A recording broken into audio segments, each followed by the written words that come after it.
It's the wrap-up show with John Schaefer and Jim Russell, presented by Mark Nimitz at Farmers Insurance. Before we get started, as always, if you want year-round exclusive Padres content, hit that subscribe button down below. If you like our videos, give us a thumbs up. And please follow us on Twitter as well, at John Schaefer, at Jim Russell, SD.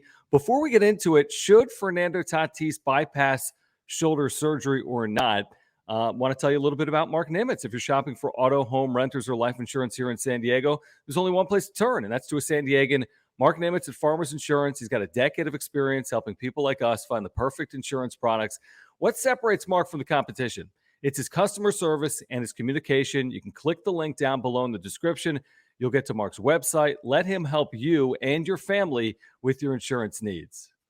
And if you have any questions for Mark, right above my head right here, all his contact information, number and email address, mnimitz@farmersagent.com. That's mnimitz@farmersagent.com. Reach out to him. He'll help you. All right, so the report today out of the Union Tribune from Kevin Acee is that Fernando Tatis Jr. is going to forego shoulder surgery. The question becomes really, should he have made that decision? I mean, I've been somewhat outspoken over the last couple of months saying that I want Tatis's health long-term to be secured. And I think the best way to do that is through this surgery. Now, he's made it clear he doesn't want it. He missed time, obviously, this year because of it. And that's my big concern. If 2022 rolls around, remember he had two separate dislocations, or whatever you want to call them, subluxations in spring training. He had three in the regular season. He had two separate stints on the IL, and he missed 22 games. So we all want him healthy in 2022. That's why I was pushing for surgery. Obviously, there's some risk. There's some risk with the surgery. But, if this is a team that's in contention in 2022, and that's a big if, they're going to need Fernando Tatis Jr. on the field, Jim. That's the one thing he's been unable to do. Play a full 162. The question now is, can he do it in 2022 without the surgery? I think he can. It's going to be risky because we saw what happened this year with how many times his shoulder just popped out. I think that there's a lot of people that need to calm down here and stop being Twitter doctors because everyone's, he should have got the surgery. He needs to get it. What is he doing? This is typical Padres. Well, look, he hit 42 home runs in 130 games this year. And the first week of the season, his shoulder popped out. I'm not saying that everything is great and everything is fine, but he now knows this entire offseason is dedicated to strengthening that shoulder. Like 100% maintenance on that shoulder. It looks like he, obviously was doing that during the season. My concern isn't about really the surgery. It's more about, is this going to hinder Tatis from being Tatis next year? Like, is him not getting the surgery going to affect his game? Because the Padres paid 14 years, $350 million for the guy that tags up from third with the pop out, out to second base, the guy that steals 30 bases, the guy that's jumping around, diving, having fun, the guy that's doing matrix slides. Like, yes, I know those things can create other injuries, not just with his shoulder, but that's the Fernando Tatis Jr. this team signed, and that's the Fernando Tatis Jr. this team needs. If that is not going to be what they get next year, then yeah, maybe he needs to get it because he might be hindered by doing those things, or he might be told by the team or doctors, like, you better not do this because it might hurt you, and your swing, you better have two hands on the bat at all times, and all those types of things to make sure his shoulder doesn't pop out again. If that's the case and he can't be himself, then maybe it is a mistake for him not to get the surgery in the offseason. But if he goes into next year and he plays like himself, and his rehab and strengthening of that shoulder turns out to be he plays 150 games, then everything's going to be great. But it is a risk. There's no doubt about that. It's definitely a risk. Well, to your point, I think that if he's not the player that you signed, and there's reasons to believe, by the way, in the second half that they did have some restrictions on him. I mean, look at the stolen base numbers. He was on pace for 40 steals in the first half of the season, even with the initial injury and the stint on the IL, and then they completely shut it down. He finished with 25 stolen bases. Now, you look at all of the rest of his numbers, he had a better 2021 Then he had 2019 and 2020 combined. When you look at like OPS plus, his OPS was better. His slugging percentage was better in 2021 than it was in his career. Listen, the guy is going to be able to do special things even if he's limited, and even if you put some, I don't know, Restrictions. restrictions on him, right, or some restraint on him. But I'd prefer not to do it. I mean, he's 22 years of age, right? So you'd like to see him at his complete 100% best ability at this point in his career when he's still working his way towards his prime and he's putting up these Hall of Fame caliber numbers. I mean, to your point, I mean, last year, 42 home runs, and he battled like 5 different shoulder injuries. If he Mhm. could just get past that, if they could get past the shoulder being a concern, and now it's just a concern. Every single time there's something, there's a tweak or there's a moment or there's a slide or there's a fielding play or some awkwardness, you're going to be thinking about that shoulder. And what does it mean? Is he one step closer to needing the surgery? Is he one step closer to going on the IL? I understand that shoulder surgeries can be impactful. I mean, he could have this surgery and not be the same player. That's a possibility. Or he could have Mhm. this surgery and be even a better player because he can stay on the field for 162 games. My biggest concern is what hurt the Padres in 2020, which is when you lose to Nelson Lamet and Mike Clevenger for the postseason. That changes your chances in the postseason. What if you lose for Fernando Tatis Jr. in September or October of 2022? That's a worst case scenario. We know it can happen regardless. He could have the shoulder surgery, hurt his knee. He could have the shoulder surgery and hurt his same shoulder. It's just you're going to be crossing your fingers and holding your breath, especially if the Padres are in contention in 2022. Yeah, I mean, look, anybody can get injured at any time. Yep. It's not that, oh, he gets the surgery and he's becomes Teflon and 100% fine and there's no way that he's going to get injured in the season. He could get the surgery and injure something else. Knock on wood that he doesn't, but Mm-hmm. that's the same, thinking with every player. Any player at any time can get injured literally doing anything. Like someone could be at their house and like stub their toe and break their foot, so it's not a situation where he gets the surgery. That's what I feel like people are thinking about. He gets the surgery and everything's fine. Like that's not the case here. He gets the surgery. It's just strengthening that shoulder and um, making it so it doesn't sublux anymore is pretty much what it is. Now, next season, I just think that if he goes into next season and everything is fine, then it's great. And this is not a Padres decision. Like everyone, I feel like might be thinking that, oh, same old Padres. This is not a Padres choice. This is not AJ Preller's choice. This is Fernando Tatis Jr.'s choice. This is up to him. If he doesn't want to get the surgery, he's not getting the surgery. No one can tell him he has to get the surgery. If he has a torn ACL, then yes, he obviously has to get surgery. If he has a broken foot, yes, he has to get surgery. But if just one doctor tells him, look, you can just rehab this thing and you can strengthen it that way and you can be fine and you don't have to get the surgery, then he's not getting the surgery. I think people don't realize that. They're blaming the Padres here, or they're saying same old Padres because what happened with the Nelson Lamet. Well, the Lamet thing's the same situation.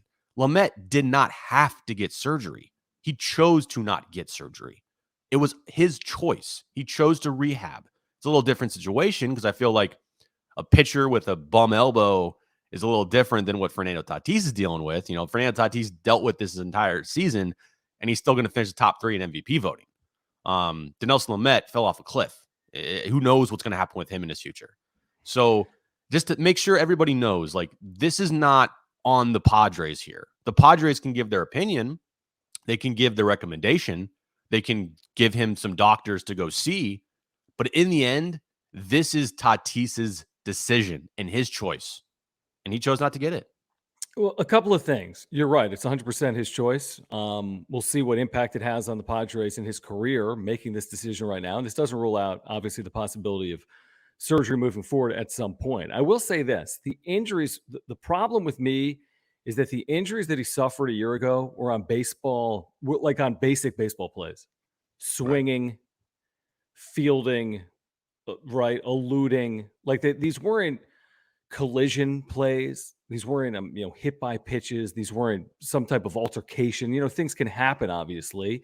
Um, But when you think about typical shoulder surgeries or shoulder injuries, you think about pitching, obviously, the wear and tear of throwing. You don't necessarily think about what Tatis is going through right now.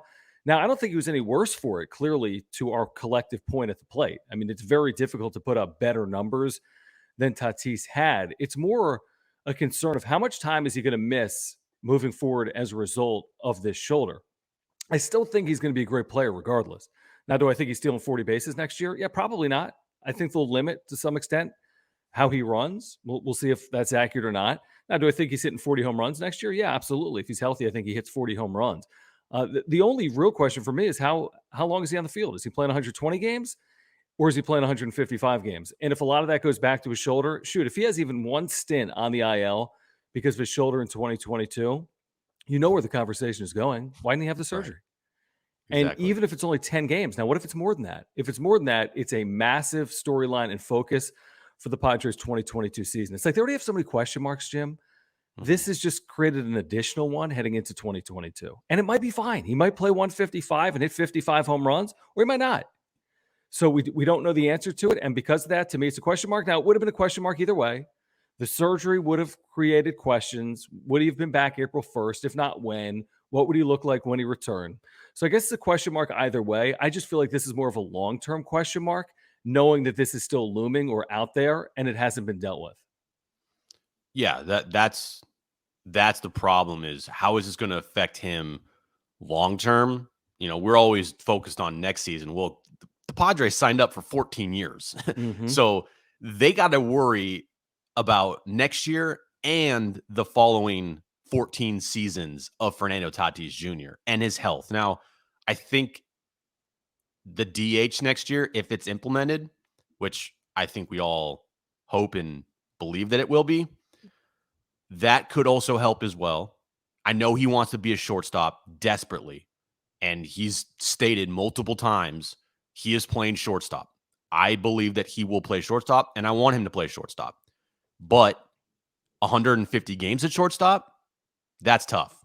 But if you tell me, all right, got the DH, he plays 120 games at shortstop with, another 25 to 30 DHing, and he plays 150 games in a season, 155 games in a season, then that I think will work out well. Like the Yeah, DH, I yes, think is a big thing next year for this team. but I will say this. Yes, but you didn't pay him to DH at all. Like that deal I is so know. significant, and he's got to be able to help you in all facets at that dollar figure. Now, you're right. You're 100% right. And now I envision DHing him, no question about it, Mhm. regardless of whether he's healthy or not. 30 games DHing is a big But, number for a 22-year-old. but 10, my point is, you you have to get him through a full season. And if it means DHing him 30 I times agree with or that. I 25 agree. times, I don't care. Like, it can't be every season he goes on the IL for something. You just can't have that. So you Yeah, but need even to, no matter what, does get him through a DHing full protect season. it? I mean, he got hurt swinging this year. Yeah, I know, but you can get hurt anyway. I mean, anything you do, you can get hurt at. I'm And just that was looking at before the he best went to the course of two-handed action. and that was before he went to the two-handed swing, right? Right. And I don't think this team, and especially I don't think Fernando Tatis Jr. is going to be like, yeah, just stick me in the outfield again. Like, I don't think that experiment like went over too well with Tatis. I know he did it. He's a great team player, Mhm. but I don't think he liked it that much, to be honest. So if Tatis, here's the thing. If Tatis is your shortstop, like the scenario you just threw out, I think was 120 at short, which is a good number. It's a 120 to 75% of the games at 130. short, Yeah. and then 25 to 30 games at DH. I'm with you. I think you've got enough there with the Ha-Seong Kims and the Jake Cronenworths to be fine. So he Hmm. doesn't, there's not some premium on the position, and it's not like he's such an astute defender. To take nothing away from him, I thought 2020 he was a really good defensive player. Right. He obviously had his issues in 2021. Some of that might have had to do with the shoulder. By the way, does Hmm. that continue into 2022 if he Yeah. still has these lingering shoulder issues? But because you have outstanding defensive shortstops as backups in Kim and Cronenworth, I'm with you. He doesn't need to play 155 games as short. If he plays 110 or 120, you've got serviceable options as well. Right. And that's the whole point here is like you have good defensive backups. And if you have the DH, he can still be in the lineup. And that's the biggest key to next season is getting him through a full year without being injured or going on the IL or missing more than just a couple games for like maintenance issues, rest, those types of things. Because this is now year, 4 with Fernando Tatis Jr. And every single year, besides the 60 game season, it's hard to say we played a full season because it was only 60 games. Mm-hmm. But the other 2 seasons that were 162, he didn't make it through 162 games. Like, he was injured both of those seasons for a significant amount of time. So going into this 4th season, having the big contract, dealing with this issue, I know it's a problem. Well, maybe he doesn't view it as a big problem, but other people do. You need to get through a full 162 game season without getting injured. And if it means putting him in the DH, if it's there for 20 to 25 games, that might be a lot. But if he can get through a full season, like, that's the most important thing, no matter what. Stay healthy. All right. Is Fernando Tatis Jr. making the right decision by not electing to have shoulder surgery? Make sure to leave your comments down below. And a reminder, if you have not yet subscribed to the Padres Wrap-Up Show, please do that right now. Hit that subscribe button. Hit the notifications bell as well. Also, like these videos. Follow us on Twitter at John Schaefer, at Jim Russell SD. This has been the Wrap-Up Show, presented by Mark Nimitz at Farmers Insurance.